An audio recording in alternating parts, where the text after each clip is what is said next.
Masayang ipinagdiwang ang highlights ng Kadayawan Festival sa Davao City nitong weekend. Pero nabahiran ito ng issue nang sa gitna ng invasion party sa Davao Crocodile Park nitong Sabado, sinabi ng komedyanteng si Ramon Bautista na maraming hipon sa Davao. Ang daming hipon dito sa Davao! Alright! Hipon! Hipon! Hipon!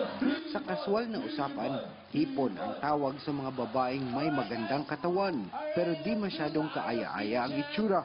Muli itong binanggit ni Bautista at hinikayat pa ang audience participation. Hipon! Hipon! Alright! Hindi ito kinatuwa ng dating Mayor Sara Duterte at Vice Mayor Paulo Duterte na naroon din sa party. Sa Facebook page ng dating alkalde, pinunan niya ang ayon sa kanya ay kawalang respeto ni Bautista sa mga babae. Hinikayat niya rin ang mga konsihal sa lungsod na ideklarang persona non grata si Bautista. Bago natapos ang party, muling lumabas si Bautista at nagsorry. To say my apologies because sinabi ko ang daming hipon dito. Ayun. Oo nga. Nahihiya po ako sa inyo because you welcome me in your beautiful city. Nandito po ako lagi.